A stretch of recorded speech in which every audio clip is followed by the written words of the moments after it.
arrête avec ta... Bonjour à tous, bonjour à toutes, très heureuse de vous retrouver. Bienvenue dans votre émission dans l'heure de Bachelot. Aujourd'hui, émission spéciale dans l'heure de Bachelot. Ce soir, sur LCI, dans la grande explication pilotée par David Pujadas, le Premier ministre Édouard Philippe sera face à 10 Français qui lui exprimeront leurs préoccupations.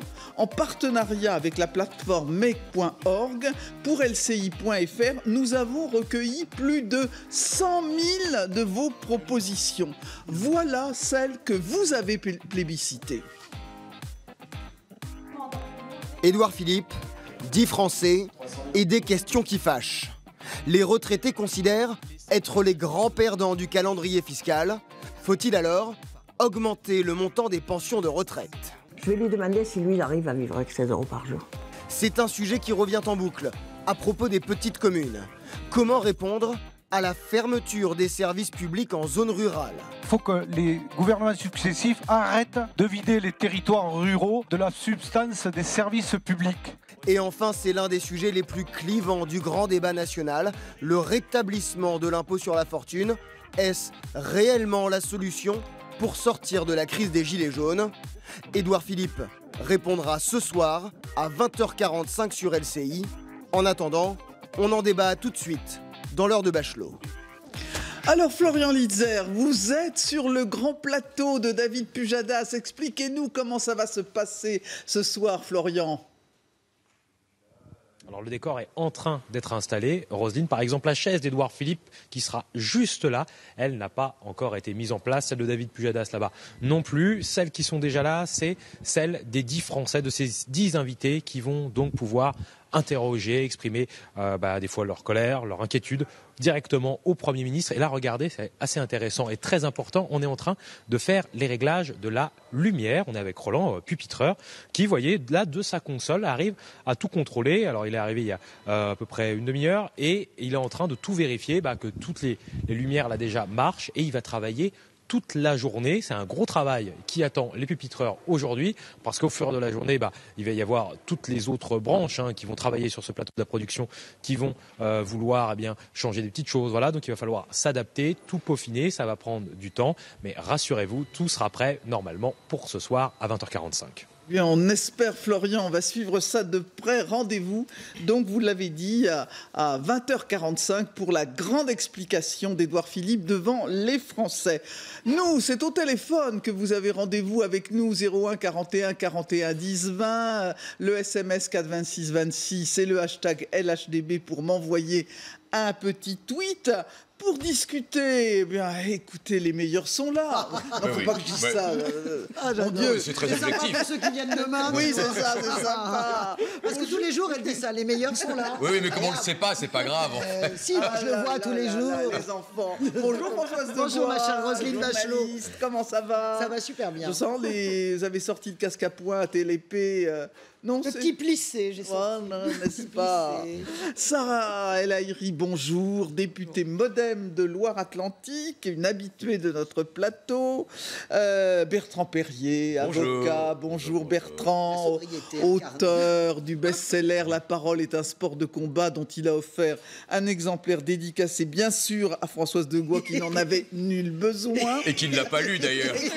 Mais je lui ai dit qu'il était génial quand même, son livre. Ah, quelle hypocrisie.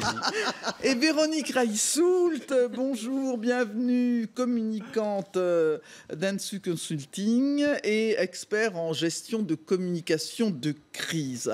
Premier sujet qui vraiment peut-être surplombe tous les autres, la question des retraites. On va écouter un peu ce que disent les Français sur les ronds-points et ailleurs sur les retraites. Même les petites retraites, c'est-à-dire inférieures à 1 400 €, paf, on trouve le moyen de nous piquer 20 € de CSG. C'est pas normal. 1 400 €, vous savez, c'est pas grand-chose, hein.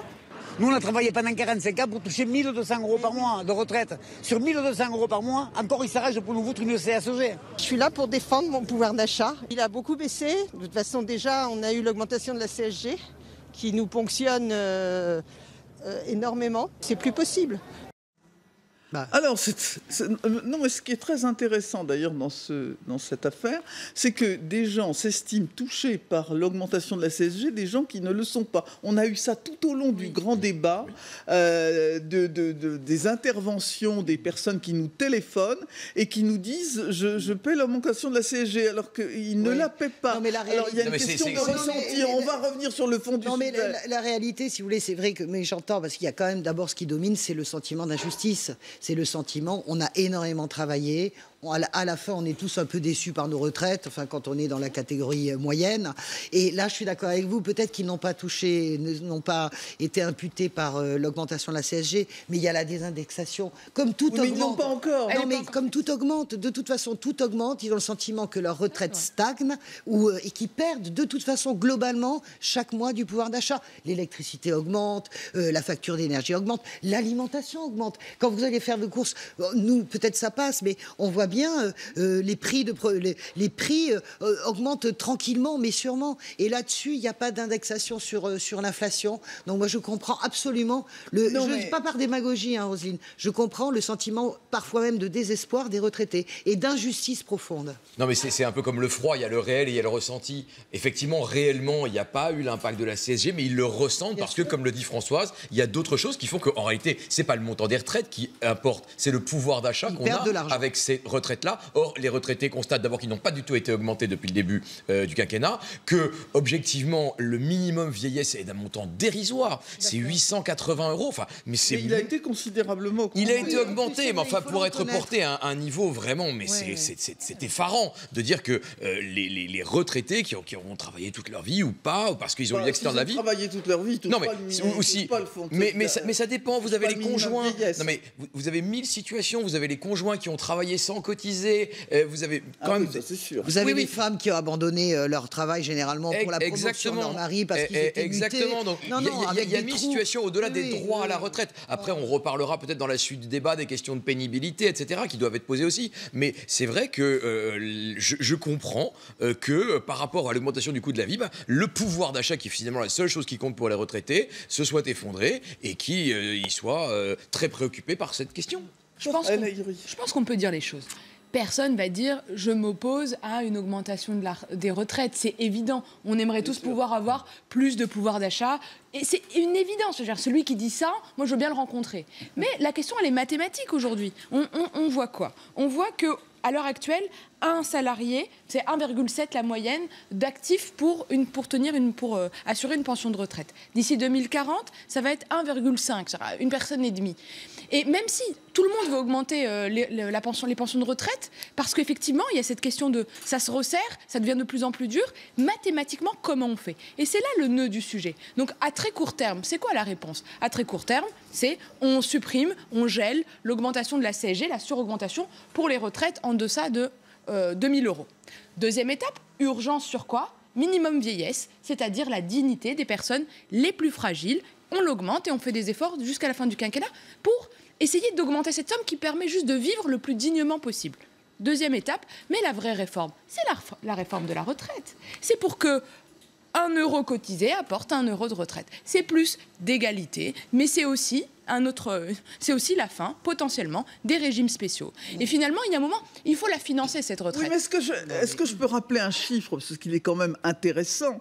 Le retraité de 70 ans, quand il avait 40 ans, il payait 8,50% de cotisation retraite. L'actif de 40 ans qui paie la retraite du monsieur de 70 ans, puisqu'on est dans un régime par répartition, c'est-à-dire qu'on ne paye pas sa retraite, on paye la retraite de ses parents. Il paye aujourd'hui 17,75% de cotisation retraite. C'est-à-dire qu'il ne faut pas se leurrer. L'augmentation des retraites, c'est la diminution du pouvoir d'achat des actifs. On tournera ça dans tous les sens. C'est ça. C'est le principal poste de la dépense sociale. C'est plus de 300 milliards sur les 750 milliards de dépenses sociales qu'on a dans notre pays. On tournera dans tous les sens, on le fera payer nos retraites par nos enfants, on leur présentera la facture. Eh bien, c'est justement ça le problème, c'est que vous parliez de ressenti. En fait, vous avez les retraités quand ils s'expriment, sur Facebook, c'est assez flagrant parce qu'ils ont des longs témoignages. En fait, c'est cette notion de culpabilité. C'est pas tant un sujet, c'est un sujet de pouvoir d'achat. Hein. Bien sûr, il y a des tas d'histoires assez tristes que l'on peut lire de personnes qui sont en immense précarité. Mais sinon, il y a ce sentiment d'être inutile. Et en plus d'être un poids pour la société, et ils ont, et c'est ce qu'ils lisent, c'est ce qu'on dit souvent. C'est pour vous dire, la notion du ressenti, elle vient souvent de là. Ils disent, mais je peux pas aider mes petits enfants, je peux pas accompagner ma famille. Souvent, c'est mes enfants qui viennent m'aider, alors que déjà ils sont obligés de payer la retraite. En fait, ils ont ce sentiment que ils sont devenus un poids, et ça joue. Donc, alors, on va écouter Marc Fesneau, le ministre justement, qui s'exprime là-dessus et qui va en quelque sorte dans votre sens.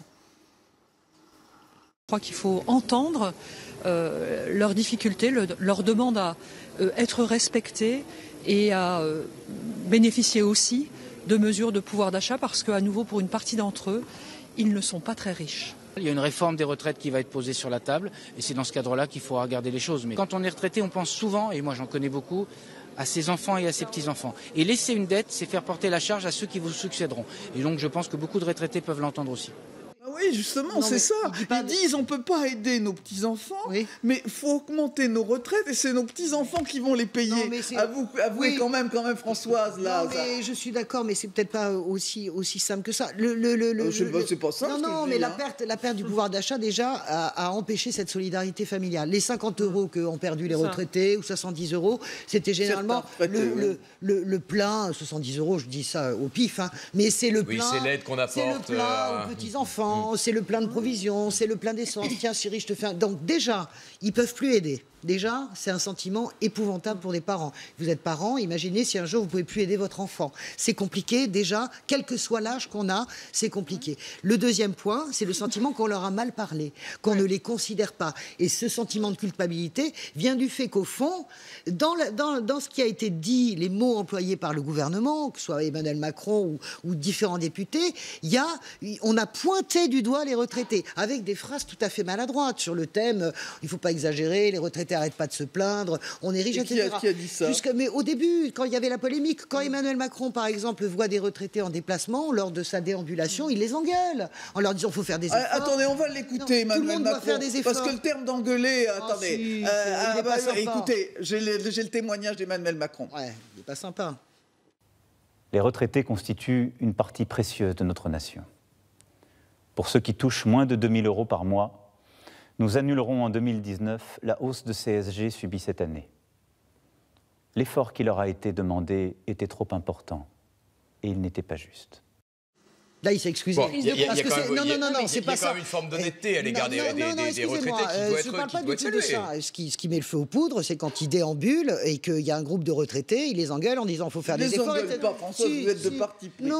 Il explique, parce que la dame, je me souviens très bien, lui dit j'ai cotisé, et il lui dit non, vous n'avez pas cotisé pour votre retraite, vous avez cotisé pour la retraite de vos parents. Et ça, c'est le régime par répartition. Il faut faire des efforts, vous devez faire des efforts, vous devez comprendre, etc. Et là, le 10 décembre... Ce n'est pas injurier les gens que de dire que les retraités doivent contribuer aussi. Mais je suis d'accord que leur situation est intenable. Ces images, et vous étiez le premier à dire, c'est quand même un peu sec de la part du chef de l'État. Voilà. Donc là, il a corrigé, et c'est très bien. Et d'ailleurs, ça marche dans les sondages, puisque les retraités de droite refluent un peu vers lui, ce qui explique sa remontée. Mais la réalité, c'est que le gouvernement, au début, s'est assez mal pris, de mon point de vue, sur les mots employés. Et aujourd'hui, il y a une réalité qui est on vit de plus en plus longtemps, on est en bonne santé de plus en plus longtemps, et il y a une réponse à se dire, c'est comment ensemble on purge la question sémantique. Ok, s'il y a eu des maladresses, mais la réalité, c'est quoi ? C'est comment on avance, comment on fait que ça avance. Et bien, à très court terme, il y a des idées qui sont en train de fuser. Peut-être permettre de travailler un peu plus longtemps avec des bonus, peut-être des malus si c'est un peu moins, mais surtout se dire... Posons enfin à plat notre système des retraites, ça ne tiendra pas comme ça longtemps. On a une évolution démographique qui fait que, soit on relance la politique familiale, Roselyne. Oui, mais ça, mais il faut un peu de temps. Ça va être compliqué. Je vous l'accorde. Soit on trouve les moyens pour qu'on réussisse à trouver un nouvel équilibre. Et pour ça, plusieurs pistes. Vraiment plusieurs pistes.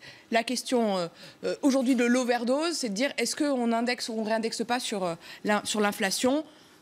pourquoi pas, peut-être que c'est à étudier. Moi, personnellement, j'y suis plutôt favorable sur l'inflation, non, mais de manière très honnête, parce qu'il y a peut-être un sentiment d'overdose, et je pense qu'il ne faut pas diviser, au contraire, il faut rassembler, mais avec une honnêteté intellectuelle qui est de dire... Il faut reposer notre système. Exactement. Où trouver l'argent. Moi, je suis évidemment pour l'indexation. Mais l'indexation, c'est l'augmentation, évidemment, de ces 300 milliards. Et c'est l'augmentation du prélèvement sur les salariés, sur les actifs. Non, mais vous disiez, il faut tout remettre à plat. Mais chaque gouvernement remet à plat les réformes des retraites. Il y en a eu tant et tant. Et c'est un truc complètement explosif. Et ce que je trouve intéressant, c'est que là, on est encore en pleine réforme, puisque Jean-Paul Delevoye mène une mission de réflexion sur qu'est-ce qu'on fait avec cette retraite qui va être maintenant à point et avec qu'est-ce qu'on fait avec cette butée de 62 ans. Donc, il y a tout un bouillonnement sur... Et je trouve qu'on parle moins que par le passé, effectivement, vous l'évoquiez, c'est important, des régimes spéciaux, mais on en parle moins. Maintenant, ce que les Français veulent, c'est une augmentation généralisée du niveau des retraites, mais on est moins dans une réforme technique que dans une qui était tout à fait nécessaire, mais qui, pour une grande partie, a quand même été faite, que sur la nécessité d'augmenter de façon générale le niveau des retraites. Alors, on va se demander peut-être ce que va répondre Édouard Philippe ce soir, ça va être intéressant, à une retraitée qui l'interpelle. On l'écoute, la retraitée. Sa retraite, 935 € par mois, auquel il faut déduire les frais fixes. Tout ce que j'ai à payer, la taxe foncière, l'EDF, le téléphone, le syndic, l'assurance de la maison. Ils ne s'occupent pas assez des anciens. Ils s'occupent beaucoup des riches. Ça oui, il s'occupe de beaucoup de choses, mais les anciens, on est laissés de côté. Je vais lui demander si lui, il arrive à vivre avec 16 € par jour. Voilà, elle vit pas tout à fait avec 16 € par jour. Elle déduit ses frais fixes et elle dit ensuite 16 € par jour. Ce qui est intéressant, c'est que quand on regarde ce qu'ils demandent, les retraités ne demandent pas à être augmentés forcément. Ceux qui, évidemment, sont au bout, c'est plus un sujet du gel. Et l'autre chose qu'on leur renvoie tout le temps, c'est oui, il y a une réforme. Et c'est l'avenir. Mais eux, ils parlent d'eux. Ils disent, mais très bien, pour l'avenir, il faut sans doute revoir le système. Puis vous savez, c'est toujours pareil, vous êtes d'accord pour les autres. Si les autres font un effort, vous êtes d'accord que les autres fassent un effort. Mais eux, leur sujet, c'est là, maintenant. Quelle est la solution, là, maintenant, en étant conscient qu'ils ne demandent pas à leurs petits-enfants de payer pour eux. Mais voilà, ils sont à la quadrature. C'est quand même bien ça qui se passe. C'est quand même bien ça. Donc c'est pour ça que c'est une complexité d'un sujet qui est...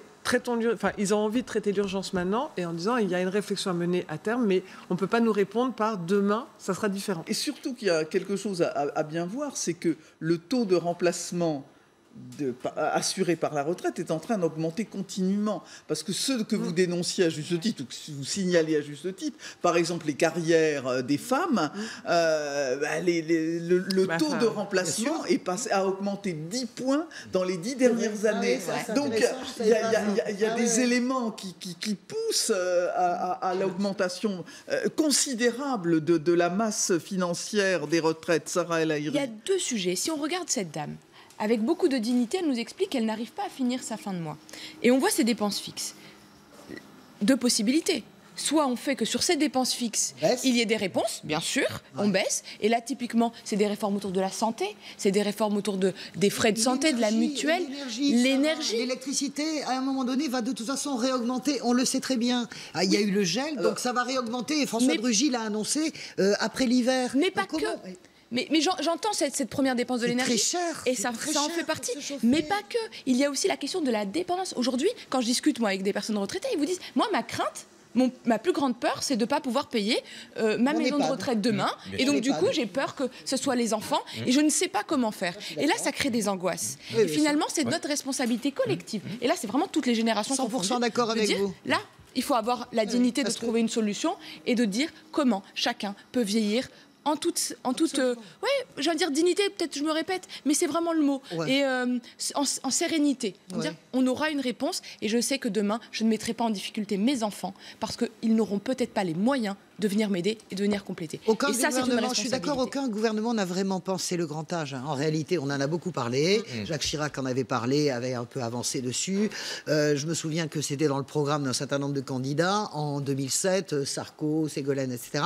Mais en réalité, on n'a pas vraiment pensé le grand âge. Et il y a aussi, je crois, l'essoufflement vraiment de la question de la répartition. Et on a le sentiment que les retraités, aujourd'hui, ils ne croient plus à la répartition et on essaye de se faire une petite capitalisation de son côté. Et encore une fois, c'est capitalisation 4% du montant des retraites en France. Oui, mais on achète un appartement pour le louer si on a un peu d'argent et on n'a plus aucune confiance dans la répartition. Et pour dire les choses personnellement, moi je pense que je n'aurai aucune retraite de ce que j'aurais cotisé. Je pense que je cotise complètement à perte et que je construirai ma retraite autrement, parallèlement, parce que j'ai la chance de pouvoir gagner ma vie. Mais quand on ne peut pas mettre un peu de côté, eh ben on se retrouve dans cette situation où on a peur pour son EHPAD, où on a peur pour ses enfants, où on a peur pour la succession et on a peur de ne pas pouvoir finir. Ce qui est quand même dramatique à 70, 75 ans d'avoir des problèmes quotidiens comme cette dame qui témoigne de façon poignante. Alors on a le témoignage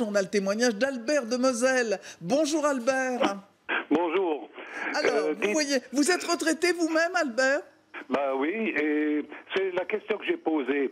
Est-ce que tous vos invités là, avec 1200 € par mois, ils arriveraient à s'en sortir? Vous pouvez leur poser la question. Et autre chose, aujourd'hui on parle des actifs qui payent, etc. Moi, à l'âge de 14 ans, j'étais mineur. Et c'était pas des semaines de 35 heures, c'était des semaines de 48 heures. Aujourd'hui, j'écoute un petit peu tous ceux qui parlent là, ils tiennent pas compte de ça. À 14 ans, aller travailler dans les mines de charbon, c'était pas la gloriole comme aujourd'hui. Alors j'aimerais bien qu'on me dise comment que ces gens-là qui sont en train de nous graver de belles paroles s'en sortiraient avec 1200 €, comme certains retraités, et il y en a même que, comme vous dites, ils tournent avec 800 €. Comment que ça se fait? Mais Albert, personne ne conteste autour du plateau qu'on ne peut pas vivre avec 1200 €. C'est pour ça qu'on essaye d'échanger des idées pour sortir de cette nasse. Personne ne conteste la difficulté dans laquelle vous vous trouvez. Vous avez travaillé à 14 ans dans un métier extrêmement pénible et ça pose d'ailleurs la question importante de la prise en compte de la pénibilité dans la retraite. Mais là encore, c'est souvent pour l'avenir, comme le disait Véronique Rissou. Mais personne ne dit qu'avec 1200 € on vit bien, c'est certain. Moi, mon premier salaire de journaliste, Albert, je vous le dis, c'était l'équivalent aujourd'hui de 700.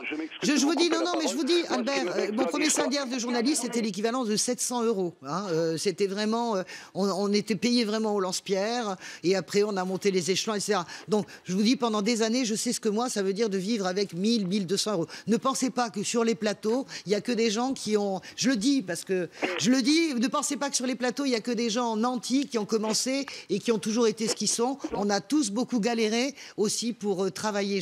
Vraiment, je veux le dire parce que c'est pas d'une évidence pour tout le monde. Et je sais très bien, déjà, il y a 20 ans, qu'est-ce que ça voulait dire de vivre avec 1200 €. Donc j'imagine, enfin il y a 20 ans, il n'y avait pas encore l'euro. J'imagine ce que ça signifie pour vous.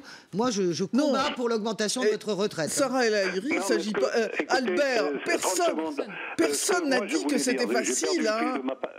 On essaie de trouver des solutions, justement. Ah oui, Sarah El Haïry. Pour avoir de l'espoir, parce que ça compte et c'est important. Une des solutions, c'est finalement d'avoir plus de croissance, c'est plus d'emplois. Plus on aura d'emplois, plus on aura... mais ça ne peut pas marcher comme ça, Sarah. Moi, honnêtement, je comprends qu'Albert s'énerve, parce que expliquer le ruissellement à des gens... Mais c'est pas du ruissellement, là. Je vais être très honnête, Albert. Pour pouvoir augmenter les retraites, il y a deux manières. Soit on a plus de rentrées fiscales, et donc c'est plus d'impôts sur les mêmes personnes, soit on élargit, et finalement, il y a plus de personnes qui permettent qui est passé inaperçu. Pardon, Véronique. Juste un chiffre qui est passé inaperçu. Votre stratégie, ça ne marche pas. En 2018... En 2018, il y a eu 3 fois moins d'emplois. Il est passé inaperçu. 3 fois moins d'emplois créés en France en 2018 qu'en 2017. Donc la création d'emplois pour augmenter les retraites, ça marche pas. Augmenter la richesse, ça permettra d'augmenter les retraites. On n'y reviendra pas parce qu'on passera à un autre thème. Véronique aura la priorité. Elle ne s'est pas exprimée. On pose quelques minutes, on se boit un café, on se retrouve. 01 41 41 10 20. Merci Albert d'être intervenu.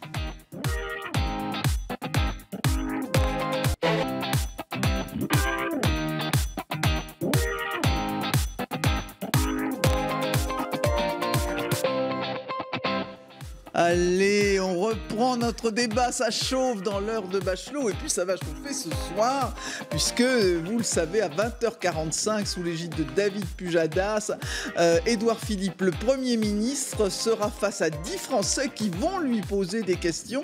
Mais nous, on a commencé à poser ces questions puisque nous avons, avec le site mec.org sur lci.fr, recueilli 100 000 contributions de Français. Et nous voyons les thèmes qui ont été vraiment retenus par vous: la revalorisation des retraites, plus de services publics en zone rurale, la fin du privilège des élus et plus de justice fiscale.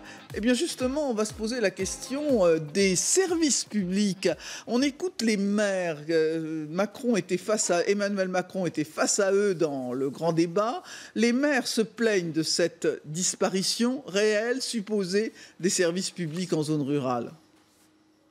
Nous demandons à rester connectés avec l'État et les services publics. Il faudrait essayer de revoir les critères de fermeture de classes. Ça touche des communes qui ont déjà perdu leurs services publics. Il faut que les gouvernements successifs arrêtent de vider les territoires ruraux de la substance des services publics. Alors ça revient, Sarah El Haïry, beaucoup dans le débat, cette perte des services publics. Ça revient beaucoup parce qu'en fait, on a un sentiment sur les territoires ruraux comme si on était les derniers servis, où finalement le train il passe mais il ne s'arrête plus. On le voit passer, ça accélère mais il n'arrive plus. Et finalement, dans le service public, il y a beaucoup de choses. Et c'est ça qui est intéressant de creuser. Il y a la question de l'hôpital, il y a la question du médecin qu'on considère comme un service public alors qu'il n'est pas un service public. Mais on dit mais j'ai plus de médecin. Ou même le centre commercial, ou le boulanger. Exactement. Oui. Et finalement, ce sont des commerces de proximité. Qu'est-ce qu'ils disent, les maires des territoires ruraux? Moi, j'en ai dans ma circonscription. Ils disent, nous, on veut des vrais vies de centre-bourg. On veut des bourgs qui vivent. On ne veut pas de territoire dortoir. On veut garder des relations humaines, on veut avoir des êtres humains, c'est-à-dire que la poste, quand elle ferme et qu'elle met un guichet, ça ne me va pas. Quand à l'arrêt de gare, il n'y a plus qu'un guichet, ça ne me va pas. Très bien. Maintenant, il faut répondre de manière assez honnête. Comment on fait quand il y a une diminution de la population? Comment on fait sans augmenter les impôts? Comment on fait pour poser tout ça? Eh bien, moi, je pense qu'il faut réinventer le service public. Il faut finalement des personnes, peut-être sur les territoires ruraux, un peu plus polyvalentes. Au lieu de dire, la secrétaire de mairie, elle est là 2 heures par jour. La poste, elle est là, elle est ouverte 2 heures par jour le matin. Et finalement, il n'y a plus de services financiers puisque les impôts ont été rapatriés sur la métropole. Pourquoi nous n'avons pas des maisons plus générales où les gens peuvent venir et la personne est plus polyvalente, c'est-à-dire qu'elle saura accompagner, je pense aux aînés et à nos anciens, qui aujourd'hui, avec la dématérialisation et la numérisation de nos services publics, des fois se retrouvent sur le bas-côté de la route, finalement réhumanisés, mais en réinventant, parce que ce n'est pas possible de tout tenir en l'état. Moi, je suis surprise de voir, je discutais aussi, je suis restée une provinciale, mais c'est pas... C'est comme nous tous. Voilà, exactement. Je discutais avec, autour d'un café avec des habitants de territoires ruraux. Oui, la poste a fermé, mais je dis, vous y allez souvent, la poste, ça vous donne... Ben, en fait, non, on n'y va jamais. Et puis il dit, la perception aussi, elle a disparu. Mais je dis, je vais vous dire un truc, moi je suis jamais allé dans un centre des impôts de ma vie. Vous y allez souvent, vous en avez besoin?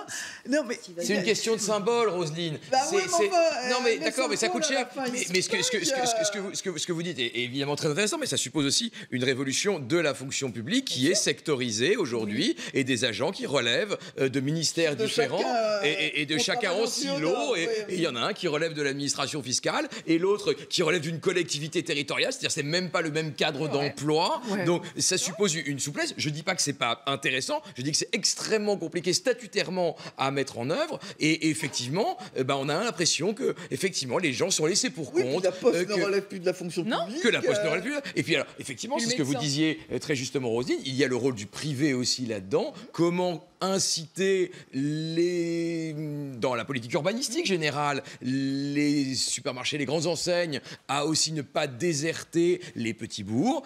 Il y a en effet un sentiment d'abandon, de désertification, qui n'est pas seulement d'ailleurs un sentiment, qui est une réalité, mais qui n'incombe pas qu'à l'État. Véronique Reissoult, pourquoi veut-on garder des services publics dont quelquefois on ne se sert jamais? Mais en fait, quand vous massifiez les messages et que vous regardez le sujet de la poste, par exemple, j'en parle pas tant que ça. Les exemples qu'on prend souvent, ce sont des symboles, mais c'est pas de ça dont ils parlent les 3/4 du temps. Leur sujet, c'est plutôt l'école, souvent, où ils disent en fait, je peux pas rester dans mon village parce qu'il n'y a pas d'école. Ils vont parler plutôt de l'hôpital, des trajets qu'ils doivent faire, mais la poste ou la perception, vous avez raison, Roselyne, en réalité, c'est pas le quotidien.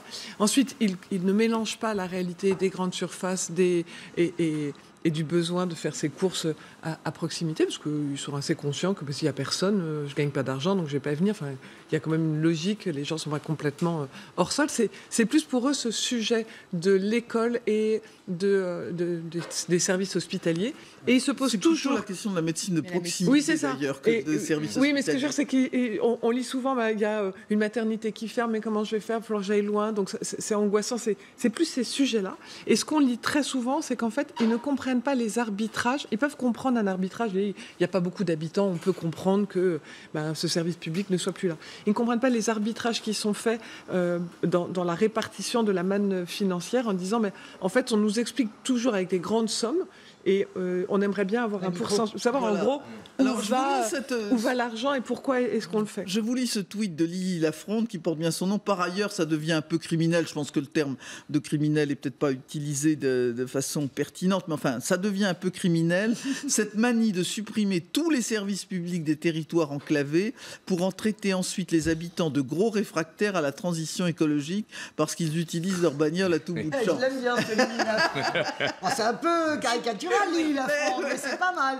Non, mais là, je suis d'accord avec Véronique et je pense qu'aussi, il parle beaucoup des transports. Hein. Le sentiment de la disparition du service public, alors il y a la poste, vous avez raison, mais il y a vraiment le transport. Oui, il y a le maillage territorial. Le car, d'ailleurs, le car qui passe plus, il passait deux fois par semaine, il passe plus qu'une fois par semaine. Et là, moi, je suis d'accord avec l'idée de ce que dit Bertrand, il faut peut-être pas tout demander à l'État, on peut être créatif. Il y a des régions, par exemple, qui mettent en place des taxis collectifs, c'est-à-dire que dans les endroits où c'est vraiment complètement reculé, etc., les mairies ou la région... Des bus de service public. Mais peuvent se grouper pour faire du ramassage en taxi collectif. Il faut être créatif. On rentre dans un temps où je crois qu'il faut vraiment être créatif. On va écouter Emmanuel Macron parce qu'il pose la question de principe. Hein. Nous dépensons en investissement pour notre sphère publique plus que la moitié de ce que nous produisons chaque année. Nous pouvons faire mieux. Nous assurer que nos services publics restent présents partout où nous en avons besoin. Et nous ne pouvons pas demander de manière indifférenciée sur la même affiche ou dans le même slogan, baisser les taxes et créez-nous plus de crèches, plus d'écoles, plus de droits, plus de services publics. Elle est très sympathique, cette injonction paradoxale, quand on n'a aucune responsabilité. Alors, mais moi je pense que Sarah El Haïry, vous avez bien répondu à la question. Il ne s'agit pas de dépenser plus, il s'agit de se dire avec les moyens qu'on a, qui sont déjà considérables, il faut dépenser mieux. J'espère qu'en tout cas, Édouard Philippe répondra de cette... Je pense que tout le monde est conscient quand même de ça. Si, mettre l'accent, parce qu'on est dans une espèce de globalisation, je pense qu'il faudrait faire de la microchirurgie en réalité. Hein. Mais dans cette microchirurgie, on voit de très beaux territoires qui fonctionnent parce qu'il y a des élus exactement, des élus qui s'engagent typiquement pour lutter contre la solitude ou des fois des endroits qui ne sont pas reliés à la fibre et qui ne permettent pas aux télétravailleurs, quand on est à domicile ou indépendant, de travailler correctement. Je connais des maires qui ont ouvert des salles communales où effectivement dans ce lieu, ça devient des espaces de coworking ou de travail partagé, mais aussi le lieu qui accueille des associations. Pourquoi tout ça? Pour lutter contre le fait d'être seul, lutter contre la solitude, mais aussi créer un peu d'intergénérationnel et finalement d'offrir l'accès à Internet, l'accès aux outils, parce qu'il faut un temps pour que ce soit accessible à tout le monde. Pensons aussi aux zones blanches téléphoniques, c'est quand même un très gros problème. Les infrastructures. Alors, justement, est-ce que la solution pour trouver de l'argent, c'est pas de baisser le privilège des élus? On écoute Priscilla Ludowski, une des figures des Gilets jaunes qui s'exprime. Cet argent part dans des privilèges indus, des commissions de copinage, des retraites éternelles, des serviteurs à gogo, etc. Les serviteurs des Français, que sont les élus, profitent du pouvoir pour devenir des aristocrates de l'argent public. Ah voilà, ça revient très souvent, cette affaire-là. Moi, j'ai envie de dire, quand même pour commencer, parce que c'est quand même important. 1789, on l'a fait en arrivant. Enfin, faut dire les choses dans leur contexte, parce que je me suis rendu compte que dans les débats, les gens ne le savaient pas. Quand on est arrivé, la première loi qu'on a votée à l'Assemblée nationale, c'était moralisation de la vie politique. Oui, et dans moralisation, on a supprimé On a supprimé la retraite qui était une retraite bonusée pour les députés. Aujourd'hui, on est au régime général. La réserve parlementaire, fini. Maintenant, l'argent, il est au niveau du département. Effectivement, ça crée débat, je vous l'accorde aussi. Mais pas que. Quand on a parlé de la question de la fameuse enveloppe, ce qu'ils appellent les dépenses de représentation, pour la permanence, pour les véhicules et compagnie, qu'est-ce qui s'est passé? Aujourd'hui, on est comme dans toutes les entreprises privées, remboursement sur facture et sur frais. Oui, Il y a, je pense, beaucoup de fantasmes aussi. Alors, tout n'est pas... Sarah El Haïry, d'ailleurs, ce qui m'a interpellée, c'est que finalement, quand on regarde au fond le site mec.org et les contributions sur lci.fr, je rappelle 100 000 contributions, et qu'on regarde sur les privilèges des élus, ce que proposent les contributions, ce sont toutes des choses qui existent déjà. Françoise. Alors, justement, 1789, je pense que ça a été fait dans le quinquennat précédent. Hein. Hollande a baissé de 30% tous les salaires des ministres, des secrétaires, des conseillers. Là, c'était la belle vie. La diminution du membre de cabinet, du nombre de cabinets. Il y avait quelques passagers clandestins. Ouais, non, voilà. Il y avait des chargés de mission comme Benalla qui n'apparaissent pas dans l'organigramme. Mais bon, il n'y a pas que Benalla. Hein. Bon, voilà. Mais ceci dit, moi, je m'inscris vraiment en faux contre ce discours que je trouve... Pourtant, je suis une fanatique, une passionnée de la justice sociale. Mais là, c'est vraiment assez injuste sur les parlementaires, honnêtement. La liste tout ce qui est tous les privilèges qu'ils pouvaient avoir lentement année après année disparaissent. Tout ce qui pouvait être corruptible disparaît année après année. Je voulais juste dire que les parlementaires français sont les parents pauvres de l'Europe. Les parlementaires les sénateurs et les députés sont probablement les plus mal payés. Je rappelle qu'ils font la loi. C'est pas des gens qui foutent rien. Ce sont des gens qui travaillent. Après, on peut être facile, démagogue en disant il n'y a jamais personne à l'Assemblée. Mais alors vous dites ça aux gens, ils me mettent à couper leur derrière. Je le dis et je le redis. Je veux dire, il ne faut pas faire d'antiparlementarisme à 2 balles. C'est inutile. Un député italien gagne 20 000 euros. Un président de conseil régional en Italie gagne 25 000 euros. Juste un chiffre. En Allemagne, il gagne 10 000 euros. Le coût de nos institutions, c'est-à-dire l'Assemblée nationale, le Sénat, la présidence de la République, c'est 20 euros par Français par an. C'est 20 euros par Français par an. Est-ce qu'on peut accepter de mettre 20 euros? Peut-être moins d'ailleurs, mais en tout cas aujourd'hui, c'est 20 euros pour avoir une Assemblée nationale, un militaire, des ministères, etc. Après, je ne dis pas que tout est indispensable. Je vais peut-être dire un gros mot. La contribution, je vais peut-être me faire plein d'ennemis, du Conseil économique et social et environnemental. Rost n'est pas là, profitez-en. Peut-être pas. Oui, Rost n'est pas là, mais il est là un autre jour. Mais c'est pour ça que voilà. Mais n'est peut-être pas aujourd'hui, surtout dans sa version régionale en plus, absolument déterminante au point que véritablement on devrait s'en... Voilà. Que de précautions. Voilà. Mais indépendamment de ça, sachons être raisonnables aussi. On va écouter des députés justement s'exprimer, Sacha Houlié et Claude Goasguen. Non, mais on a fait quand même déjà beaucoup d'efforts. Moi, je suis un haut fonctionnaire à la retraite. J'ai été inspecteur général, recteur d'académie. Je n'ai pas travaillé comme ça par hasard, avec une pochette surprise. Et donc, je ne comprendrais pas qu'on touche à ma retraite. Ah ouais, on a zappé Sacha Houlié, pauvre petit. Mais enfin, la retraite est plus loin pour lui que pour Claude Goasguen. Je comprends très bien la revendication des Gilets jaunes, je les comprends, je soutiens une grande partie de leur depuis inlassablement. Là, sur la question de cet anti-parlementarisme de base, je ne suis pas d'accord. Parce que ça, je pense que c'est toxique vraiment pour la démocratie. Véronique Reissoult. Globalement, c'est une histoire de symbole. Donc, comme c'est une histoire... On en a marre des symboles, ça fait pas buter les gens quand même. C'est des vous pouvez taper du pied autant que vous voulez, c'est la réalité.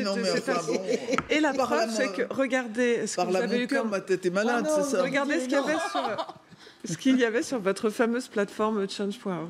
Les gens demandent des choses qui existent. Donc c'est un sujet de symbole. Et ensuite, les personnes qui en parlent sont les personnes qui sont accusées. Oui. Donc si moi, député, je vous explique que j'ai fait un effort, je ne vous crois pas. Si c'est quelqu'un d'autre qui vous l'explique, ça devient plus intéressant. Et honnêtement, l'antiparlementarisme dont on parle n'est pas si important que ça, parce que sur l'ensemble des messages, c'est plutôt des messages constructif. Il y a même des gens qui disent qu'il faudrait moins de députés, mieux payés, parce que comme ça, on serait certain qu'ils seraient plus efficaces, qu'il n'y aurait pas de corruption. Non, en fait, c'est plus compliqué que ça. La problématique, c'est que soit on traite les choses par la massification, ça, on se dit, on prend le plus gros volume, et donc c'est des symboles, soit on rentre dans le détail et on prend un symbole pour expliquer les choses et dire, voilà, ce symbole, on va en parler tout à l'heure, l'ISF étant dans ce domaine-là. La transition, c'est génial. Mais c'est de ça dont il parle. Et en fait, le problème, c'est que la massification, la masse n'est pas toujours très intelligente. Donc du coup, la masse, elle va prendre cet exemple et ils vont en parler. Et vous allez avoir des députés qui vont en parler et on va les mettre au pilori. Alors que quand on rentre dans le détail, des choses très intéressantes sont proposées. On parle des symboles. Super. Le meilleur, peut-être le plus symbolique des symboles, c'est l'impôt de solidarité sur la fortune. Et on entend. Qu'est-ce qu'on disait sur les ronds-points, des gilets jaunes et ailleurs sur l'ISF? On a demandé qu'ils remettent l'ISF et il ne veut pas, parce que ça ne rapporte pas d'argent. Le retour de l'ISF immédiat et l'augmentation du SMIC. Quand vous voyez les retraités, ce qu'ils touchent par mois, c'est pas terrible pour vivre. Et qu'ils remettent l'ISF. Alors, alors l'ISF. Moi, j'ai envie de dire, je suis très à l'aise. Je n'ai pas de totem. Puisqu'on parlait de symboles, je vais rester sur le même champ sémantique. En France, on souffre d'évaluation. L'ISF, elle n'est pas morte, ça j'aime bien le rappeler aussi. L'ISF, elle a été transformée. On est passé de l'impôt sur la fortune globale à l'impôt sur la fortune immobilière. Et il y a surtout quelque chose qui arrive en septembre, qui est l'évaluation. Si ça a produit ses effets, si effectivement l'argent a été investi dans l'économie, alors on pourra le maintenir. J'ai entendu votre évaluation. Elle va être faite par ceux qui ont posé la loi. Donc les gens, ils ne croiront pas. Non, parce que l'évaluation n'est pas... effectivement, l'évaluation n'est pas parlementaire. Elle sera de la Cour des comptes, donc c'est une entité indépendante. Mais quand même, moi, ce que j'ai envie d'aller au bout du truc. J'ai envie de dire, si effectivement, ça n'a pas répondu aux besoins. Parce que l'idée première du MoDem, ça a été de dire, on fait ce qu'on appelle, de manière très vulgaire, un pacte du trade. C'est-à-dire que tu investis, alors tu as le droit de déduire. Si tu investis dans l'entreprise, dans les entreprises françaises, dans les emplois... Dans l'économie réelle, on est d'accord, hein, pas dans l'économie financière. Dans l'économie française. C'est-à-dire sur notre territoire. Voilà. Et que ça crée des emplois. Alors il n'y a plus de plancher, il n'y a plus de plafond. Cet argent-là, il sort de l'assiette des impôts et c'est très bien. C'est ce qu'on avait proposé au MoDem 2 années de suite. Bon. On n'a pas spécialement été entendu sur ce coup-là. Peut-être que ça va revenir. Mais il faut pas être au symbole. Parce que des fois, quand je suis sur les discussions, Roselyne, je leur demande aux Gilets jaunes, est-ce que vous viviez mieux avant quand il y avait l'ISF? Oui, mais ça, cet argument... vous savez, moi, je ne suis pas d'accord avec cet argument. C'est l'argument de Macron, ça, c'est de la rhétorique. C'est de la rhétorique. C'est de la pipe, comme dit lui-même le président de la République. Mais pas du tout. C'est juste pour abaisser le degré de tension et parler du réel et du quotidien. La France a une passion égalitaire, Sarah. L'ISF, c'est pas tant l'ISF, tout le monde s'en fout de l'ISF. La réalité, c'est... Françoise, laissez passer un mot de Véronique avant d'avoir Lucien des Alpes-Maritimes qui piétine au téléphone. Je ne sais pas, je vous promets. Un symbole, c'est pour y répondre, il faut un sujet de communication. En fait, l'erreur, c'est d'avoir changé de nom. Parce qu'en fait, les gens à l'intérieur, ça leur allait très bien. Oui, absolument. On aurait laissé le nom et on aurait diminué l'assiette. C'était parfait. Allez, dites donc, c'est Lucien des Alpes-Maritimes qui a la parole. Bonjour Lucien. Bonjour Lucien, pardon. Oui, bonjour. Bonjour. Alors, vous en pensez quoi? Il faut rétablir l'ISF? Non, moi j'en étais encore aux députés, mais je peux dire un mot sur l'ISF. En ce qui concerne les députés, je ne sais pas où est le bon curseur pour la rémunération, ni l'effet global sur l'état des finances du pays, mais ce qui est sûr, et ce qui agace beaucoup de citoyens et d'électeurs, c'est que les députés ont toujours quand même cette culte du privilège, puisqu'ils pensent à s'octroyer eux-mêmes des dispenses sur les mesures qu'ils proposent à leurs concitoyens. Je prends par exemple l'augmentation de la CSG, dont ils ont... Ah, c'est la même, ils l'ont eu l'augmentation de la CSG, Lucien, là. Vous faites une erreur. Ils l'ont eu. Ensuite, pour les retraites. Pour les retraites, ils ont un régime de retraite qui est hyper favorable par rapport au régime commun. Non, ça a été supprimé, ça aussi, Lucien. Ah oui, ah bon, tout a disparu. Ah ben oui. Ah bon, et ils ne cumulent pas des retraites avec d'autres fonctions, alors que un citoyen lambda ne peut pas cumuler de retraites au-delà de certains plafonds. Bon, alors je termine, mais en tout cas, si ça n'existe plus, j'en prends acte, ça a existé. Donc les députés se sont longtemps comportés comme juges et partis en se dispensant des efforts qu'ils demandaient à leurs concitoyens. Et en ce qui concerne l'ISF, on nous rebat les oreilles. Bon, je ne suis pas pour cet impôt. Économiquement, c'est pas ma culture. Mais les retombées dont on nous a fait miroiter longtemps les effets de ruissellement, on les attend toujours. La disparition de l'ISF sans contrepartie devait amener des créations d'emplois, des investissements formidables dans l'économie. On n'a rien vu de tout ça. Alors, peut-être qu'il faudrait compléter le dispositif. Ok, supprimer l'ISF, mais y inclure une obligation de ces capitaux non imposés qui ont échappé à l'ISF, qu'on soit obligé de les remettre dans l'économie. Voilà. Voilà, je crois déjà que oui, ça c'est quelque chose qui pourrait s'imaginer. Lucien, ce qui me c'est de frappe bon quand sens. même, c'est que j'entends certains membres de l'opposition dire c'est un impôt stupide qu'il faut rétablir.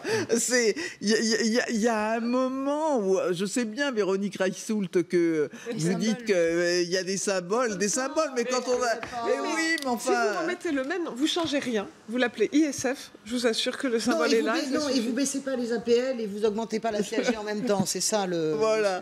En tout cas, ça chauffe, Audrey, sur le plateau, et j'ai l'impression que ça va continuer avec vous, parce que dans l'attente de la grande explication d'Édouard Philippe ce soir, on est sur les charbons ardents. Oui. Mais écoutez, notre éditorialiste, ce sera Alain Duhamel, notre invité André Chassaigne, président. Dédé Chassaigne, ça va chauffer, président du groupe communiste à l'Assemblée nationale. Parce qu'il y a encore un groupe communiste. Oh, ça suffit, Roselyne Bachelot, mais n'importe quoi. Thierry Moreau nous donnera toutes les infos exclusives sur l'événement de ce soir sur LCI, la grande explication. Et puis David Pujadas sera en direct avec nous. Gérald Kierzek nous parlera de la loi santé qui est aujourd'hui en Conseil des ministres. Benjamin Cruard nous fera un cocorico. Figurez-vous que la maire de Rennes est désignée deuxième meilleure maire du monde. Magnifique. On verra pourquoi. Et puis Monia Cachemire reviendra sur une polémique qui en dit long sur la difficulté d'être une femme en politique, une polémique autour de la coiffure d'une ministre. Oh là là là là. Alors donc 2 rendez-vous, 20h45, la grande explication avec Édouard Philippe, et nous on se retrouve pour l'heure de Bachelot dès demain à 9h. Et passez une très bonne journée sur LCI.